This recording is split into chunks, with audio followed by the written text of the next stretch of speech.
SYA, how we doing today? Good? All right.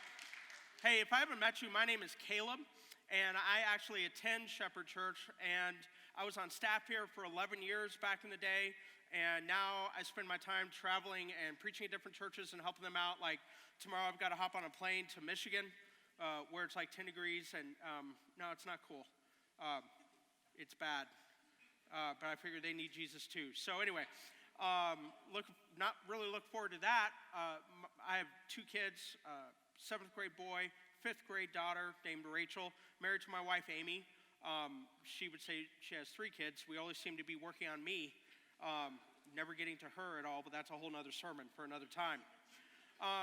Let me tell you something about me, okay? I love Kansas City. I'm from Kansas City. I'm a big Chiefs fan.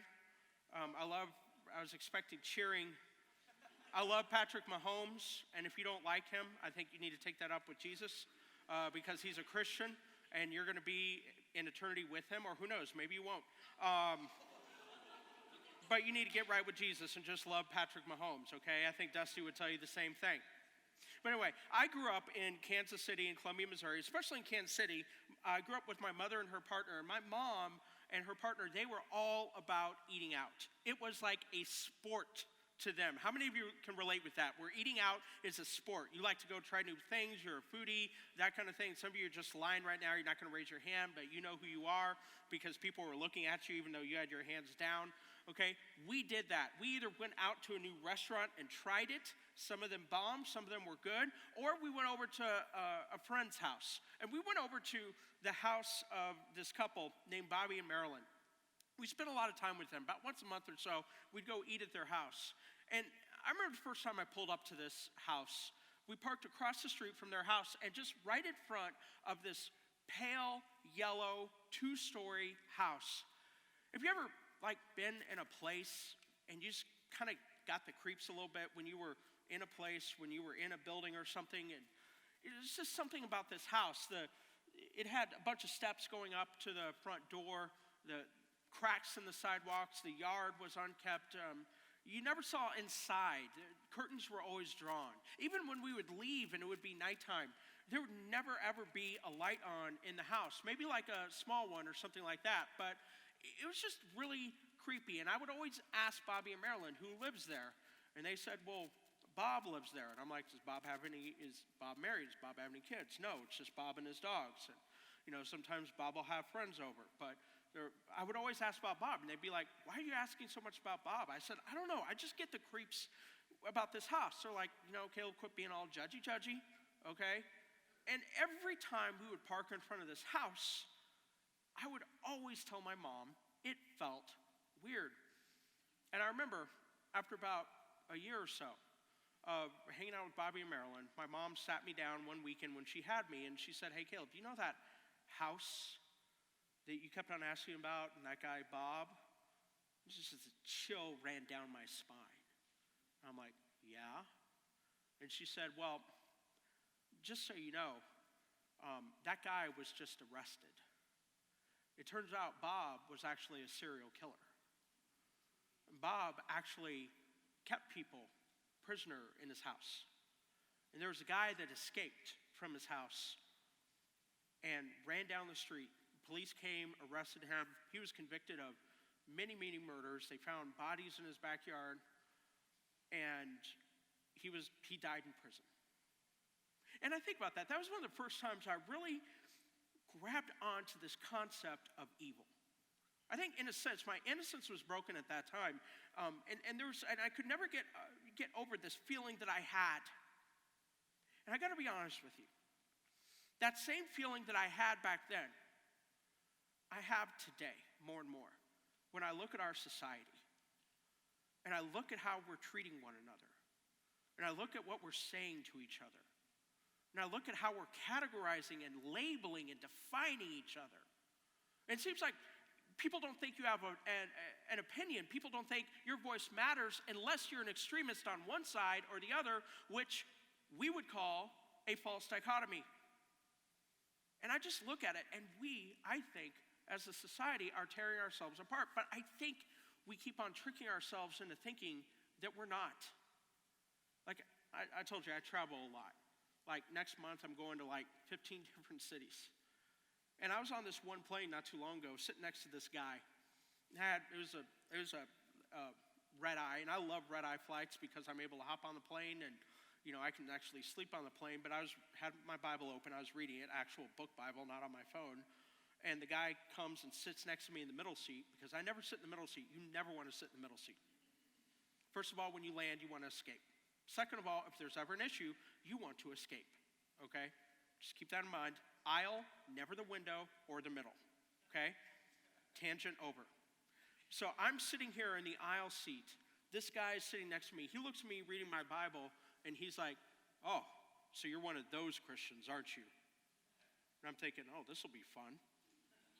And I said, what do you mean by those Christians? Oh, those Christians where you just think that everything is going downhill, and you just think that we're without hope, and you think that we need Jesus, and you think that people are really bad.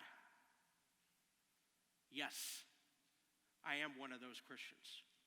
And he said, well, I don't think that people are that bad. And I said, really? You don't?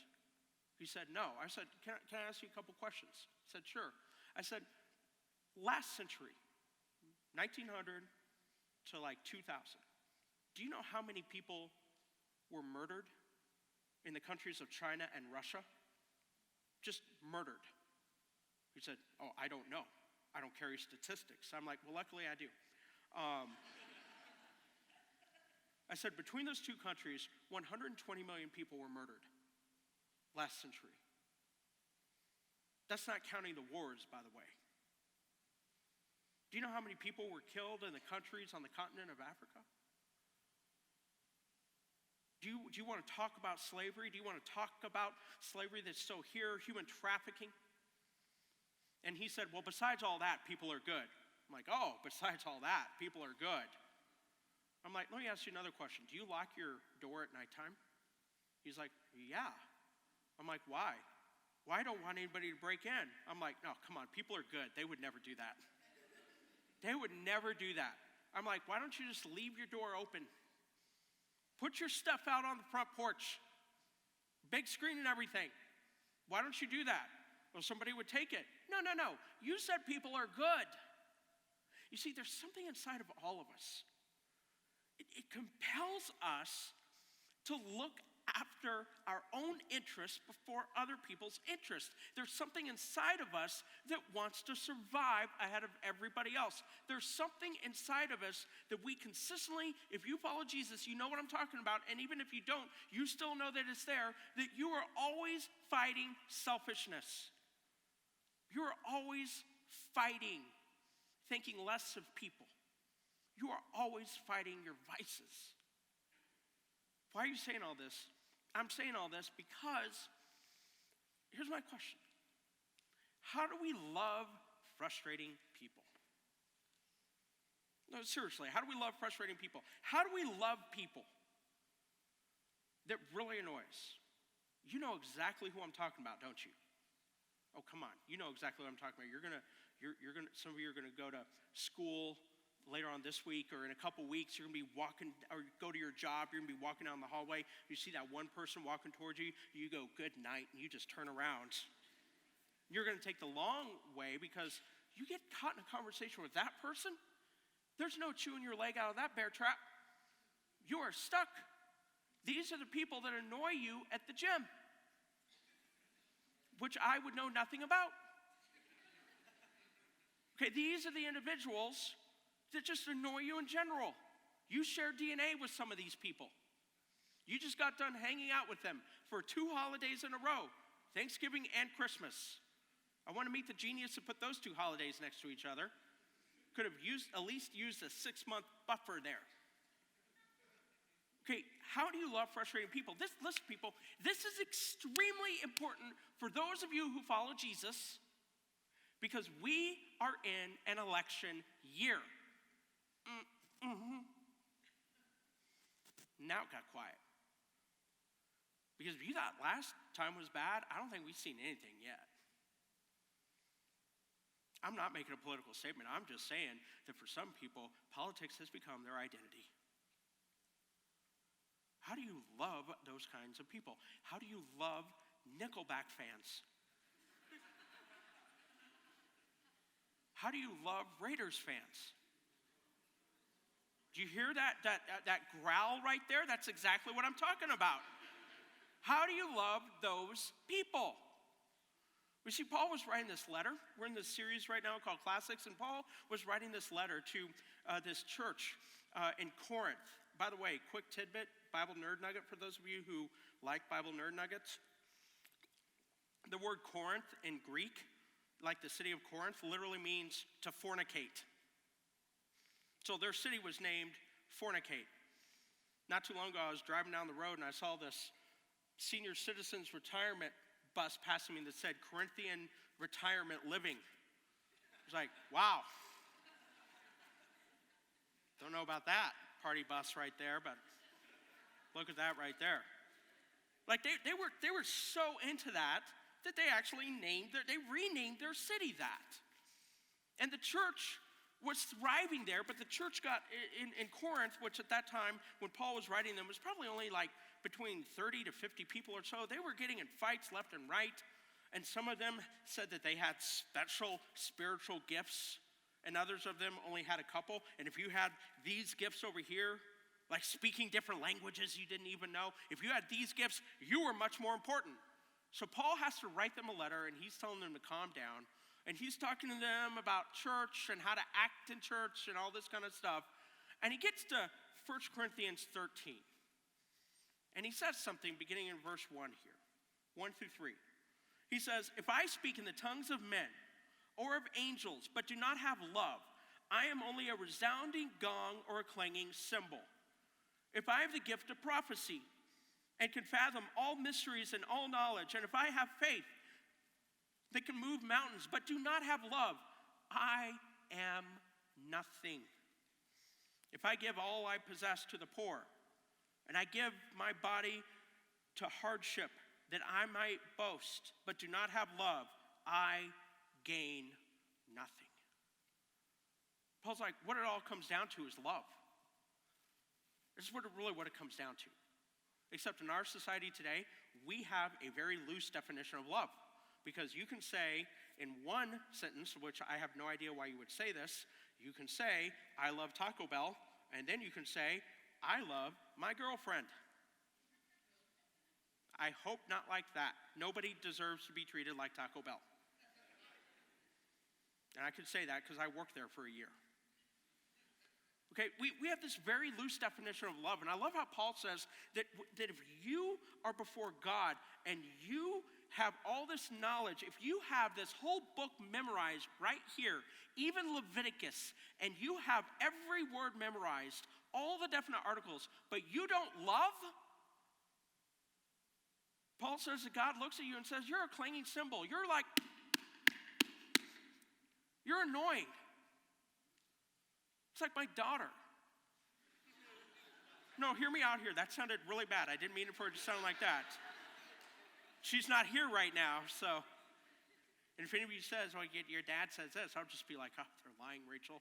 Let me go buy you a Starbucks, and then everything will be okay. Okay, my daughter, I love her, but I'm just going to be honest. She annoys me sometimes. When you have kids, you'll completely understand. If you say, no, my kids will never annoy me, you are lying to yourself. You know what my daughter does? Seriously, like, I will be asleep at 3 a.m, just pleasant sleep. I'll just open up my eyes, and she's standing right there staring at me. I always scream at the top of my lungs. My wife gets mad at me. I'm like, I'm sorry, I wasn't prepared for the human being just staring at me. She's like, I've been staring at you for 5 minutes. Weird. A couple years ago, I get up, 3 a.m, have to use the bathroom. I hear noise outside our bedroom, completely pitch black. The whole house is dark. I go out there, and you can't even see anything. And the house is quiet, and all of a sudden I hear, hello, Father. I'm like, I screamed at the top of my lungs again. Then Rachel screams. I turn on the light. She's playing with her toys in the darkness. I said, Rachel, this is the beginning of a horror movie. Don't do that. That's annoying. Okay, that's kind of what we're talking about. Don't do that kind of stuff. Nobody wants to hang around with you if you do that. Let me give you another illustration. Maybe this will hit a little bit closer to home. Some of you know my story. Like, I was raised my whole childhood by two lesbians and a gay man. My dad is gay, and my mom was in a 22-year relationship with another woman. And I became a Christian. They kicked me out of the house for a while when I did. Eventually, they let me back in. My parents eventually came into the place where they accepted Christ at the ages of 69, 70. But like my mom and her partner were activists and everything. When I was going to this Bible college down in southern Missouri, I remember I was preaching at this church one day for 18 months. And this one day, after 18 months of preaching at this church in Missouri, I was finally able to get my mom to come to church with me. Okay? Now, we were the largest church per capita in the world at that time. We were in a town of 50. 25 of those 50 people attended our church. Half of our town was won for Christ. Okay? Do you have half of LA in here? No. And so she came, and it was, the more I look back at it, it was an awful experience. You say, no, Caleb, all singing is beautiful to God. No, it's not, okay? I'm just going to be honest with you. We had this woman who played the piano when we sang songs. She didn't know how to play the piano. Like, she didn't know. She just went up there and just started banging the piano while we were playing. Banging. Whatever she felt, whatever keys, didn't matter. She'd just go up there. 18 months of this I endured. My mom got there, she started laughing. I don't blame her. You would too. You're like, no, I wouldn't. Yes, you would. 25 of us, the youngest one was 60. The next Sunday I came back. My mom didn't come with me. Obviously, the sermon wasn't good. When I got there were two elders waiting for me on the doorstep. They said, Caleb, we want to talk to you. I said, sure. Walked up to him right before service. They said, if you want to keep preaching here, don't you ever bring somebody like your mother again. We don't like those people. And I said, you know what? I don't like you, so I quit. Like right now. Done. Finito. Finished. They said, well, you can't quit right now. You got to preach. And I said, oh, you don't want that. Not after this conversation. They said, oh, we need a sermon. And I said, you're going to get one. When I was growing up, there was this guy named Bon Jovi who sang. He had a great song called Blaze of Glory, that if you're going to go out, you're going to go out in a blaze of glory. So I took my sermon I had written. It was on fasting. Who cares about that? Ripped it up, got up there, and I preached this sermon on love and grace and truth and compassion. And I walked out of there, and as I was leaving that church, I thought to myself, that piano, that woman banging on the keys was so indicative of this clanging cymbal. They looked like a church. They talked like a church. But all their songs were just clanging cymbals because they didn't have love. Because they were the kind of church where you had to agree with them to be with them. If you can't look like them, you won't be with them. If you don't believe like them, you're not included. And that banging piano, that was indicative of how God felt about their praises when they would sing to him and disdain their neighbor. There are some of us in this room, we have that going on in our lives. Our words are clanging cymbals because we have not forgiven. We have not let go. We have not moved on. We have not given whatever hurt we have to Jesus. Hear me out on this. This is important. You will only be as spiritually mature as the last person you forgave. You will only be as loving as the last person you forgave. Your unwillingness to be forgiving, your bitterness will be the lid for the love that you have for another person. Paul says, you got to be loving. Like I think Paul would say, I would rather you know very little about the Bible and be loving. I'm not saying you shouldn't. You need to know the Bible, but Paul says love trumps all. But what kind of love? This is not Taco Bell love. Listen to what he says here. This is the, by the way, can I say this real quick? These are annoying verses to me. Like if God gave me an infallible eraser and said, you can erase anything out of the Bible you want, these verses are going right here. You know why? Because my life is easier when I don't have to act this way. Some of you are like, Caleb, how can you say that? Let me read it to you, okay? You'll agree here in a second. Look at 1 Corinthians 13, verse 4. Love is patient, love is kind. It does not envy, it does not boast, it is not proud. It does not dishonor others. It is not self-seeking. It is not easily angered. It keeps no record of wrongs. Love does not delight in evil, but rejoices with the truth. It always protects, always trusts, always hopes, always perseveres. Love never fails. Now do you see why this would go? And if you're saying, no, Caleb, I would never do that. Okay, here's why you would never do that. Why you're saying that right now. Because I want people to treat me like this. Don't you want to be treated like this right here? Now, do you want to treat other people like this? Because some of y'all have been wronged. And I'm not talking about 101 cut off in traffic wronged. I'm talking about people wrecking your childhood wronged. I'm talking about losing relationships wronged. You see, we say, yes, I want this in the Bible because I want people to treat me like this, but I don't want to be held to these standards. Why would I erase this? Because my life will be easier if I don't have to do this. Because guess what? I'm pretty good at keeping score. Are you? I'm pretty good at revenge. When I was in college, a guy ticked me off. I threw a dead fish in his heater.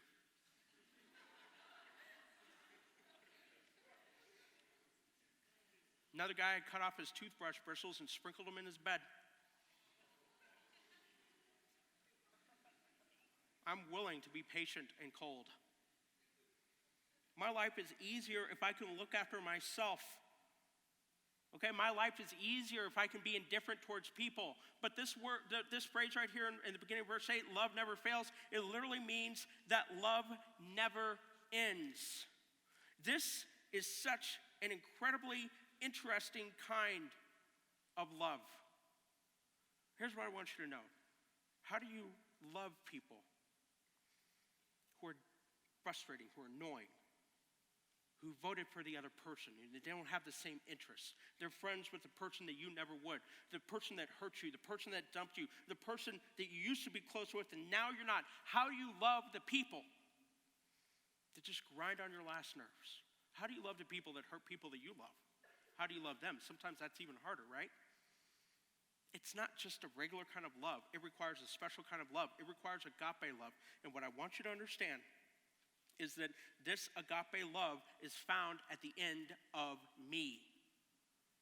This kind of love we're talking about here is found at the end of me. Agape love is a specific kind of love. You see, in the original New Testament, there were different Greek words for love. Okay, there was eros love, which you can use your imagination and you probably be right for what that is. There was storge love, which is a parental love. There was philautia love, which is self-respect. There was phileo love, which is brotherly love. And then there's this word agape love. And agape love, you hardly find it outside of the New Testament, before the New Testament is written. It's kind of like a word that was just invented for the New Testament, almost like that. Okay? And this word agape is so different. It is a self-sacrificial love. Okay, we talk about brotherly love, phileo love, you're my friend, I love you. Okay? That kind of love is based on emotion. Agape love is based on devotion. Phileo, brotherly love, friendship love, is based on commonalities. Agape love transcends circumstances. It doesn't matter what somebody does to you, you will love them if you follow Jesus. Okay? Let me give you an example of phileo love. Phileo love is kind of easy love sometimes. Notice who I have on my shirt right here, Baby Yoda. And I know I was corrected when I walked in here, Dave. I understand that this is called the child and it's not Yoda. Okay, hashtag Baby Yoda, enough said. How can you not love Baby Yoda? Like, I figure if the election gets really, really bad, we just need to post pictures of Baby Yoda all around cities. I think people will stop and they'll look at Baby Yoda and be like, oh, like this. You know what I'm talking about. Okay, it's easy to love Baby Yoda. It's easy to love the Kansas City Chiefs. You see, not everybody can love righteousness, but it's easy to love the Kansas City Chiefs. Okay, because look, it's awesome. It's harder to love Nicolas Cage movies. It's harder to love The Last Jedi. I don't know what kind of claps those are for, but I mean, that was a travesty. It's harder to love Kenny Loggins. Exactly. Agape love transcends any kind of hardship we're going through, any kind of emotions we have. Here's the problem. We live in a society where our society is driven much more by emotion than by logic. Emotions are great companions. They are horrible leaders. You need to be driven by logic with emotion by your side. Okay? If emotion drives your decisions, you will wreck your life. Sorry. I think, Caleb, emotion's important. The Holy Spirit speaks to us through emotion. Yeah. He does. But he's also a God of order. Emotions are there to serve you. Emotions should not rule you. Your agape love, your relationship with Christ, that should rule you. It is the highest form of love, agape love, that you could ever see. I would kind of define it like this. When you think about evil and love, evil up here, evil, there you go. I sacrifice you for me. Love says, I sacrifice me for you. That's agape love. Evil is, I sacrifice you for me. Agape love is, I continually sacrifice myself for the ones I love. And my love for those people is not based on anything else but the fact that everybody I see was made in God's image and likeness. Everybody I see is somebody that Jesus died for and bled for. Everyone you see is someone that God created and Jesus died for. I love how Dr. Martin Luther King Jr. defines agape love here. He says, agape love is a love that seeks nothing in return. It is an overflowing love. It is what the theologians would call the love of God working in the lives of men. And when you rise to love on this level, you begin to love men. Not because they are likable, but because God loves them. Let me repeat that. You begin to love people not because they are likable, but because God loves them. You look at every man and you love him because you know that God loves him. And he might be the worst person you have ever seen. Your love for another person is not based on what they have done for you. It is not based on who they root for. It's not based on where they live or what they do or what they can do for you. It's not based on what they have in their bank account. It's not based on what they've done or haven't done. It's not based on their politics. It's not based on their education. It's not based on whether or not they're nice to you. It is based on the fact that they were created by your Father in heaven. That is why you and I love another person. And that is difficult. The most difficult thing that I could ever ask you to do is to love someone that hates you. Is to love someone that is the opposite of you. But you have got to get used to lowering yourself to the point where you, as Dr. Martin Luther King said, would rather die than hate another person. That is not what our society teaches. So how do we live out this love? What does it look like? How do we live? How do we put this into motion? Because it's hard. When I look at 1 Corinthians 13, love is patient, love is kind, love is proud, blah, blah, blah. That's hard to do. You ever want to do a little exercise and see how you and I should act towards other people? Instead of the word love, in 1 Corinthians 13, 4 through 8, put your name instead of love. Caleb is patient. Caleb is kind. Caleb does not envy. Caleb does not boast. Caleb is not proud. Caleb does not dishonor others. Caleb is not self-seeking or easily angered, and so on and so forth. How do we do this? Because sometimes it's hard to remember all those verses. Here's what I want you to do. When you are in a difficult situation and you find it difficult to love someone in that moment, I want you to ask yourself 3 questions. What does love compel me to do? Who does love compel me to be?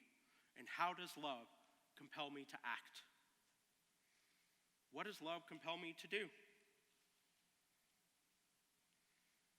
Who does love compel me to be? How does love compel me to act? What should I do? Who should I be? How should I act? What does love compel me to do, to be, and how to act? When you ask yourself those 3 questions, you begin to set the perspective and the context of what you're dealing with. It might be somebody who betrays you, stabs you in the back. Everything in you wants to get back at them. Everything in you wants to trash them. And you decide not to. You have to ask yourself, what does love compel me to do? Maybe it's somebody that's been slandering you, gossiping about you, talking bad about you, spreading rumors about you. Everything in you wants to get back at them, and you have stuff on them that's true. You don't have to make stuff up. Because if people knew what this person did, they'd forget all about everything they said about you. But is that what Christ would do? Is that what love would do? You have to ask yourself, who does love compel me to be in that moment? Agape love, it begins at the end of you. You have to reach the end of yourself so that love for another person can begin. This is so important. And Paul ends this whole passage in 1 Corinthians 13:13 when he says, and now these 3 remain: faith, hope, and love. But the greatest of these, it's love. Faith, hope, and love, these are the guardrails for our lives and our relationships. But love is the greatest. Even in the fruits of the Spirit in Galatians 5, Paul begins with love. Even in Romans 13, you should read Romans 13, 8 through 10. Paul says, if you want to keep the whole law, here's what you do. Love your neighbor. When you love your neighbor, you've kept the law. I've had people say, why doesn't he include love the Lord your God with all your heart, soul, and mind, and love your neighbor? He only just says love your neighbor. Here's my question. How do you think you love God with everything you are? You love God with everything you are by loving your neighbor as yourself.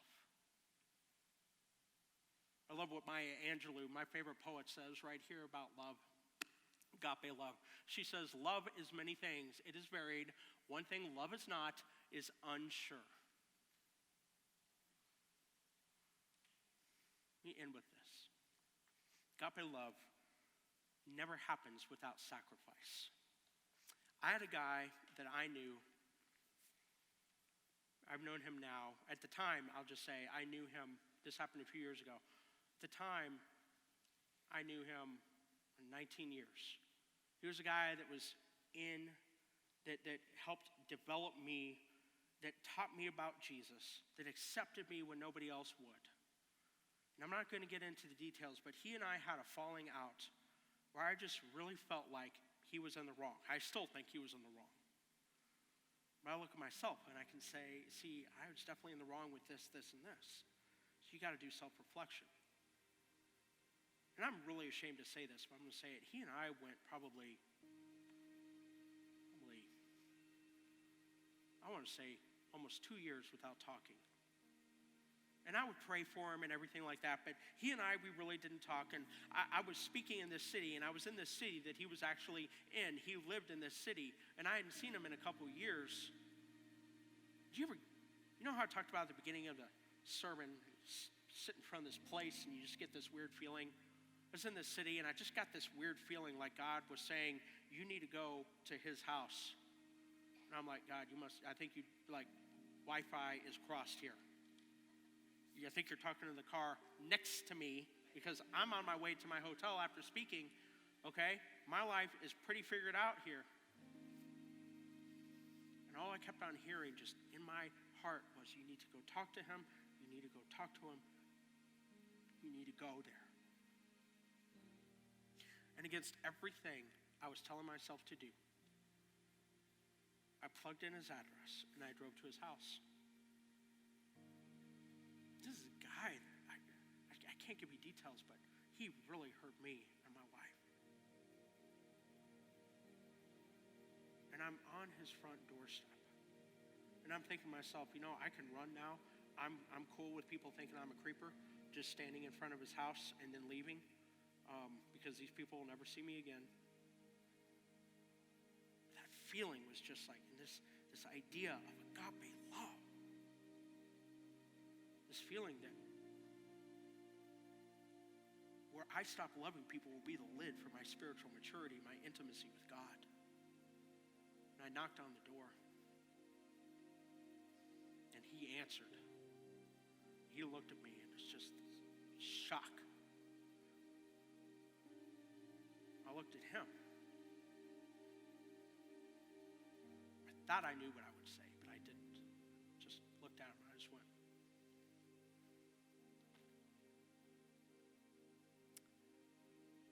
He came over, we gave each other a hug, we both started sobbing. Because sometimes love doesn't require words. Most of the time, love requires action. Are he and I close? No. I don't think we ever will be again. Can I honestly say that I love him? Yes. Do you know how much of my ego I had to sacrifice to show up on that doorstep? You know how many people looked at me and said, you are crazy. It's kind of agape love. It doesn't make sense. It's because it comes from God. It's unconditional. Only God can foster love like that. This agape love that requires the end of us was modeled to us when Jesus died for us. How do you deal with frustrating people? You forget yourself and you love them. You serve them. You forgive the person that hurts you. It does not mean you have to be friends. It does mean you have to forgive.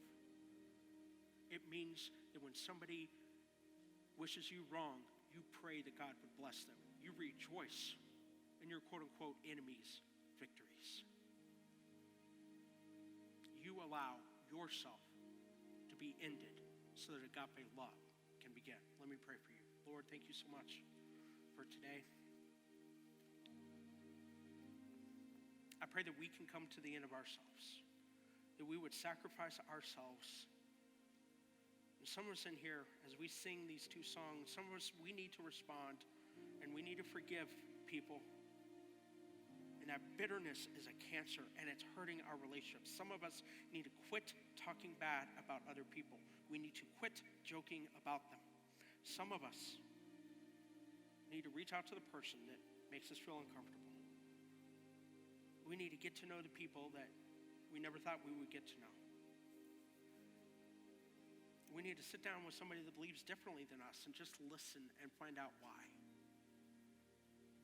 We need to realize that they're humans too. And we love them, not because they loved us, but we love them because you love them. And you created them. You died for them. It's in your son's name I pray.